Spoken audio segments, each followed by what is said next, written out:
মদিনার বাজার দিয়ে নবীজি যাচ্ছেন, নবীজির একটা ওট পছন্দ হয়েছে, তো নবী ওটের মালিকের কাছে গিয়ে জিজ্ঞেস করলেন, ভাইয়া এই ওটটার দাম কত? ওই দামাদামি হলো, নবী সে দামে কিনতে রাজি হলেন, কিন্তু নবীর কাছে তখন অর্থ ছিল না। তখন নবীজি ওনাকে বললেন, আপনি আমাকে ওটটা দেন, আমি এখনই গিয়ে আপনার সেই প্রাপ্যটা পাঠিয়ে দিচ্ছি।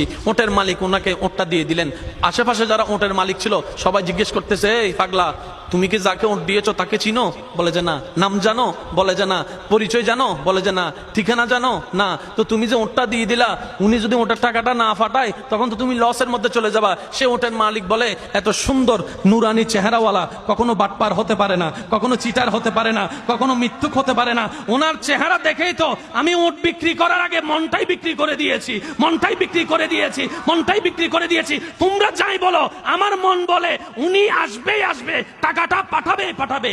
এই কথা বলতে না বলতে কিছুক্ষণ পরে নবীজির একজন সাহাবা এসে বলছেন, একটু আগে একজন ওট নিয়ে গিয়েছেন কাছ থেকে, ওটের মালিকটাকে একটু দেখতে চাই। উনি বলে যে আমার থেকে। তো উনি বললেন, আমাদের নবী আপনার থেকে ওটটা নিয়ে গিয়েছেন, ধরেন ওটের টাকাটাও দিয়েছেন, আপনাদের খাবার জন্য কিছু খেজুরও হাদিয়া পাঠিয়েছেন, খেজুরও হাদিয়া পাঠিয়েছেন। ওই ওটের মালিক বলে, ভাইয়া টাকাটাও রাখেন, খেজুরটাও রাখেন, আগে আমাকে ওনার কাছে নিয়ে যান। আমি ওট বিক্রি করি নাই, আমার দিলটাই বিক্রি করে দিয়েছি।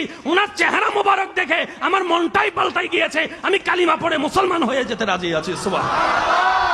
जिसका कोई सानी नहीं वो नबी हमारा है, मुस्तफा की अजमत का हद ही ना किनारा है। आशिक बोले, लम याति नजीर कफी नजरिन मिसले तुना शुद्ध पैदा जाना। चित्कार दिए बोलें ना सुभान।